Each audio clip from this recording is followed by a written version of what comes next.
Participação nesta manhã de terça-feira e claro que jamais deixando aí de parabenizar as nossas queridas mulheres. Tobelizo, bom dia, seja bem-vindo aqui ao nosso programa.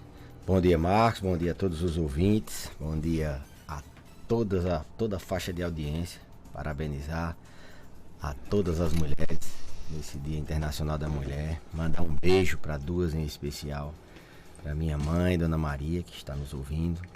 E um beijo para minha esposa, Lívia, que também tinha de deixar nossos tesouros na escola, mas já deve estar ainda a caminho do trabalho. Então, que esse Dia da Mulher possa trazer muitas alegrias para todas as mulheres. O nosso tema de hoje, solidão e suas consequências para a saúde dos idosos. E aí, doutor Belício?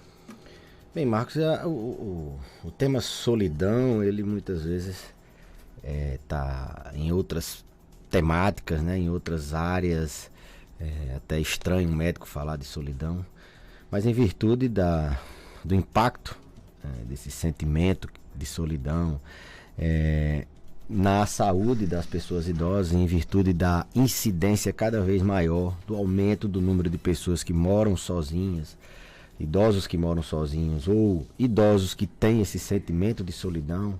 A gente passou por isso na pandemia, e o impacto desse sentimento na saúde dos indivíduos idosos, a gente resolveu falar um pouco sobre o tema, a solidão que tanto é falada, a solidão que tanto ela é comentada entre os idosos. Tem aquela solidão onde eles preferem morar sozinhos, eles são lúcidos e preferem morar, mas eles não se sentem só, mas não deixa de ser um idoso morando sozinho. E aquela solidão sentimental, que é o paciente que tem a sensação de que está só, que está abandonado, e isso mesmo tendo várias pessoas morando dentro de casa. Isso acontece por fatores relacionados à velhice. O paciente idoso começa a perder. Obrigado, Boa, pela água, pelo café, parabéns pelo Dia das Mulheres. Muito obrigada, doutor.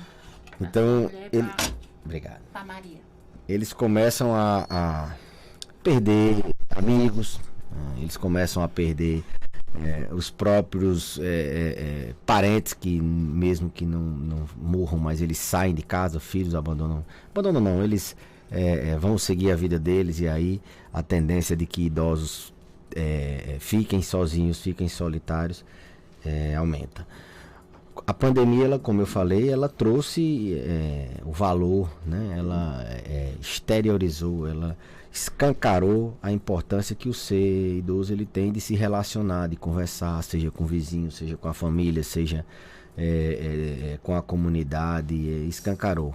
Quantas e quantas pessoas idosas não perderam a vida, não só pela Covid, mas perderam a vida porque moravam só, não tinha com quem conversar, e esse sentimento de solidão piorou. Elas abriram quadros de depressão, ou sofreram quedas e não conseguiram que alguém as socorresse, ou infartaram.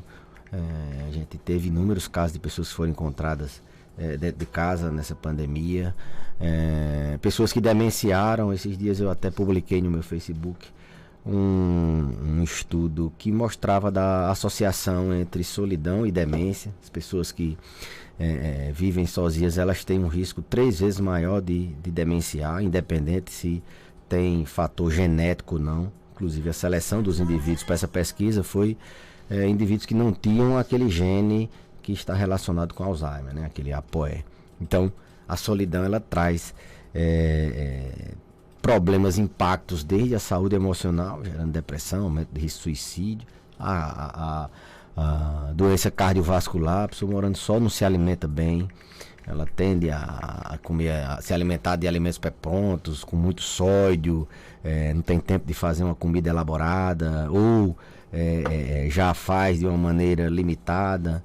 Então aumenta o risco de subir o diabetes, de subir a pressão, o risco de tomar o remédio atrapalhado, assim vamos dizer, de se atrapalhar nos medicamentos. Não tem quem observe se aquele paciente está demenciando ou não. Aumenta o risco de cair, de acidentes domésticos, aumenta o risco dele demenciar.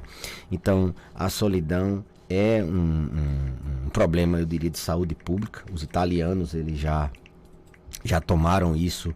Pra você ter ideia, Marcos, 30, 40% dos idosos na Itália eles moram sozinhos, eles sofrem com solidão.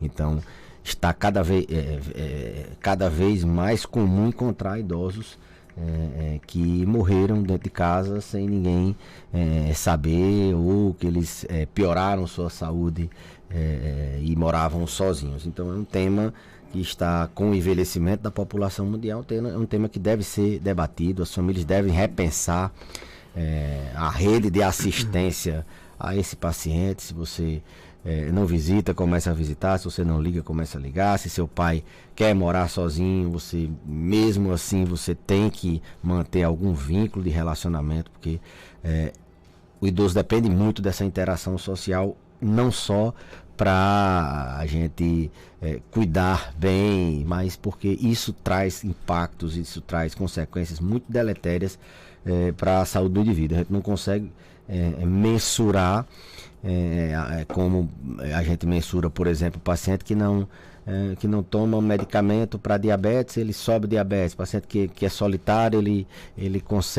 piora isso, mas a gente sabe que tem um impacto tão grande ou maior do que um diabetes descompensado, do que um câncer, do que várias outras doenças. Então esse é o tema que a gente trouxe para discutir um pouco hoje.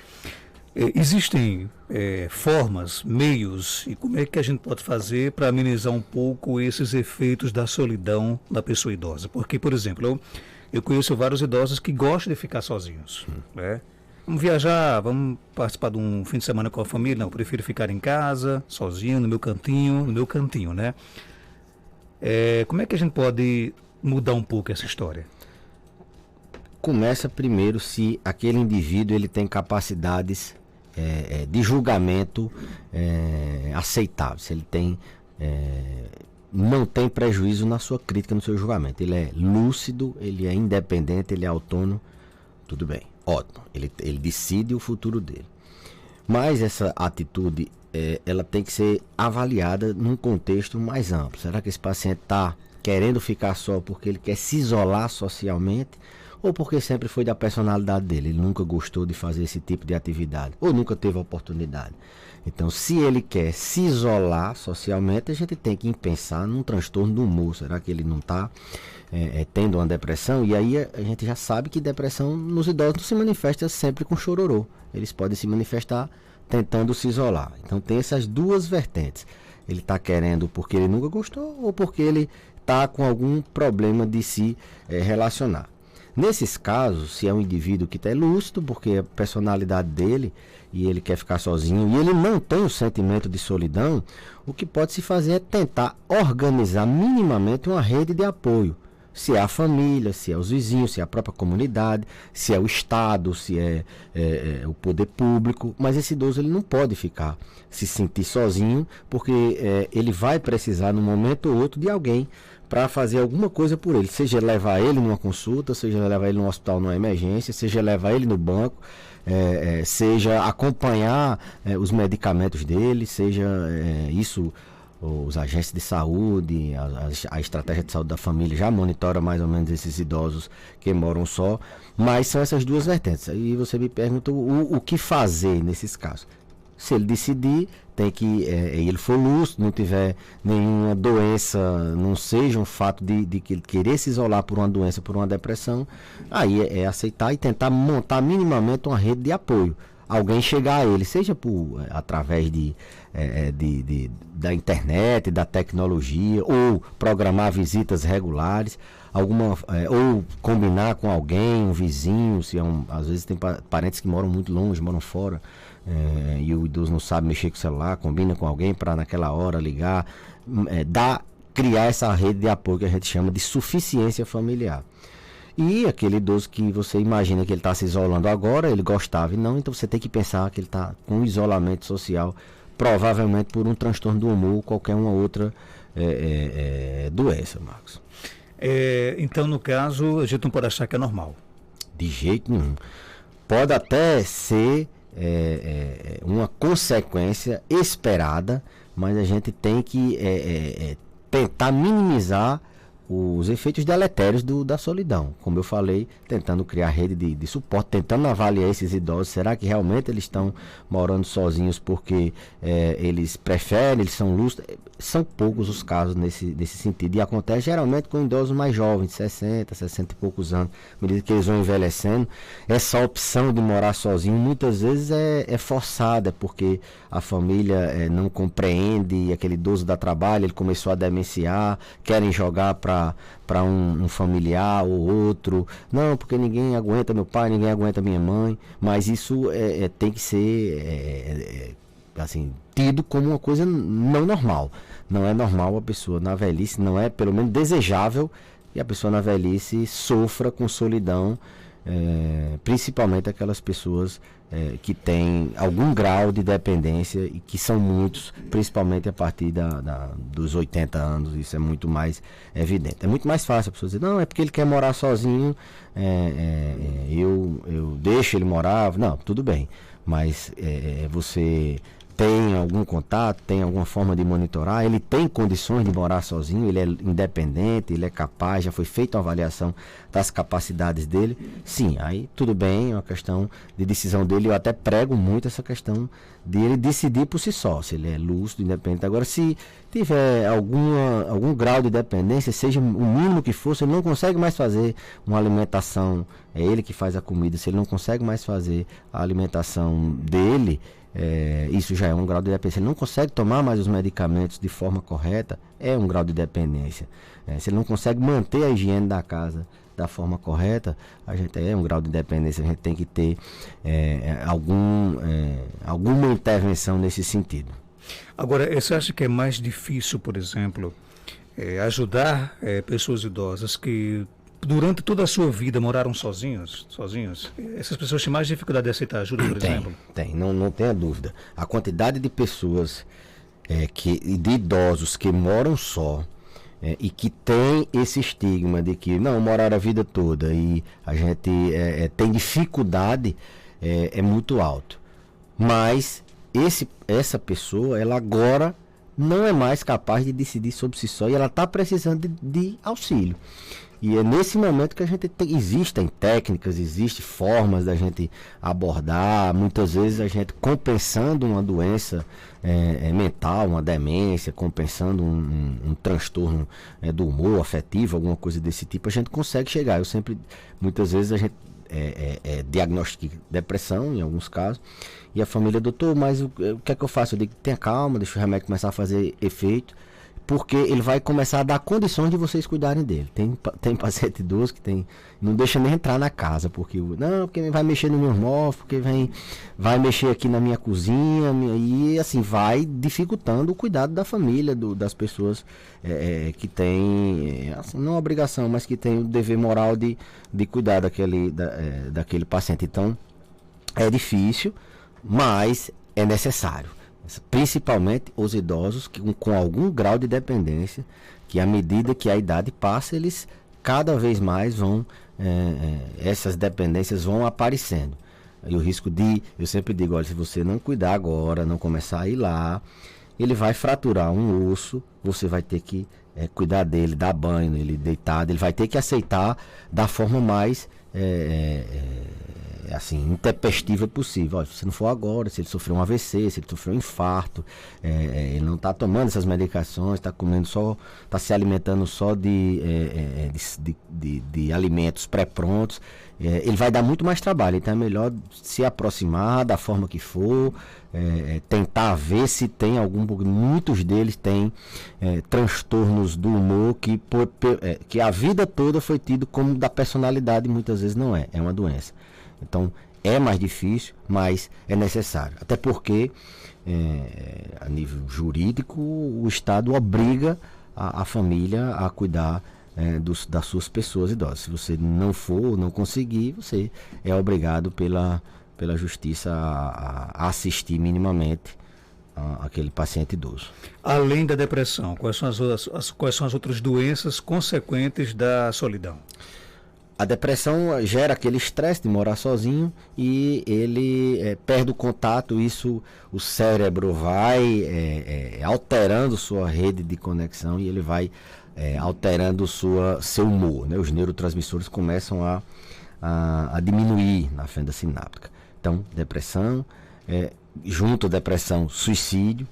Demência, como eu falei, aquele estudo que eu acho que foi a Neurology que publicou, eu até botei no meu Facebook, sobre o risco de demência, de Alzheimer, que tem solidão, eles demenciam mais. Na pandemia a gente viu isso, pessoas que ficaram clausuradas 2 anos, agora que terminou não, agora que já estão começando a se relacionar melhor, essas pessoas avançaram, não tinham Alzheimer, desencadearam a demência, pioraram a demência, então demência é uma delas. Infarto, essa semana, mas foi ontem, né? Morreu um professor, não sei se foi disso, mas morava só, não sei, vi só a reportagem, mas na pandemia a gente viu vários casos de pessoas que foram encontradas, até aquele poeta daqui, aquele do sindicato, que foi encontrado em casa, né? Então, muitas pessoas a gente viu sendo encontradas. Então, aumenta o risco de doença cardiovascular, aumenta o risco de infarto, de AVC, a solidão por si só, ela aumenta, em linhas gerais, ela meio que inflama o cérebro, ela gera um mecanismo de defesa, de ameaça, que a solidão, o paciente estando só, é como se ele estivesse toda hora ameaçado. Então o organismo se defende, aumentando os níveis de cortisol e inflamando o organismo, que é a base, a inflamação crônica é a base dos eventos cardiovasculares, como AVC, como infarto. Aumenta o risco de acidente doméstico, queda, fratura. A negligência com autocuidado, a questão da higiene pessoal, da higiene da casa, e aí, consequentemente, risco de infecção urinária, risco de dermatite, de infecções de pele. São inúmeras as implicações, mas as mais graves é essa solidão, resumindo, Marcos, ela mata. Inclusive, eu acho que a principal mensagem que a gente consegue tirar da sua participação hoje é o quanto é realmente perigoso e ruim a solidão para a pessoa idosa, né? Sem dúvida. Muito ruim, muito deletério e muito triste do ponto de vista assim, pessoal, né? O idoso cuidou a vida toda, né? Construiu a nossa sociedade e hoje se sentir sozinho. A gente tem que repensar essa forma com que a gente cuida dos nossos idosos, a começar dentro de casa. Você muitas vezes acha que cuida do seu pai porque paga uma consulta, porque paga um empregado, mas você não visita, não vai na casa do seu pai, não conversa com ele, não tem tempo de conversar com ele, e ele se sente só, por mais que a casa seja cheia de empregados, de gente, mas ninguém conversa com ele, ele se sente sozinho, seu pai, sua mãe, sua avó. Então acho que parte da gente, quando a gente começa a tentar mudar a partir de si mesmo, as coisas começam a andar. E nem sempre o idoso ele se isola porque ele gosta e também porque ele se sente excluído? Na maioria não. Aquele exemplo que você deu daquele idoso preferir morar só, tal, muitas vezes ele tem algum transtorno do humor por trás, uma depressão mascarada, ou ele prefere por outras doenças, ele está demenciado. Na maioria das vezes, Marco, não é por opção individual do paciente independente, autônomo, que ele simplesmente, quem é que quer viver morando sozinho? Tem alguma coisa errada. A pessoa chegar na velhice e querer morar sozinho, a não ser que ele tenha algum problema de relacionamento com um ou outro filho, acontece assim, mas é a exceção. A regra é que essa solidão tem por trás uma complexidade de problemas, sejam problemas de saúde mental, física, sejam problemas sociais. Queria ouvir pergunta aqui a sua opinião sobre a questão do abrigo, né? Porque de acordo com o nosso ouvinte aqui, o pai dela não quer morar com a família, né? Tá ficando muito debilitado e as famílias, ela pessoalmente pensa em colocar o pai no abrigo, só que os outros filhos não concordam. Como é que é a sua visão com relação a isso? Olha, institucionalizar um paciente, no caso é colocar no abrigo, muitas vezes é necessário. Muitas vezes é recomendação. Mas esse tipo de decisão, ela não é só opção da família, não. Tem toda uma legislação que regulamenta esse tipo de intervenção. E principalmente no caso desse, que metade da família é contra, então metade da família tem que proporcionar cuidados adequados. Então passa por uma questão judicial, de uma avaliação social. O assistente social vai lá, avalia, vê se tem maus tratos, se não tem, se tem indicação. Não é assim, eu vou colocar meu pai ou minha mãe no abrigo. Não, até porque a legislação, ela diz que o cuidado com o idoso é obrigação da família, até segunda ordem. Depois, se a família não tem condições, isso aí tem que ser atestado por um laudo social ou de um jurídico, que tem indicação. Mas muitas vezes, Marcos, é necessário. Muitas vezes a gente tem muitos idosos que não têm família, muitos idosos que são demenciados e os filhos não têm condições de cuidar, não condições financeiras, mas vou dar um exemplo, está preso, ou tem uma outra situação social, e aí isso é avaliado pelo juiz para decidir a institucionalização ou não. Doutor Belísio, obrigado pela sua participação. Até terça-feira, se Deus quiser. Eu que agradeço, Marcos, e até terça-feira da próxima semana. E mais uma vez reforçar o parabéns a todas as mulheres nesse Dia Internacional da Mulher. 7h58. A gente volta já com mais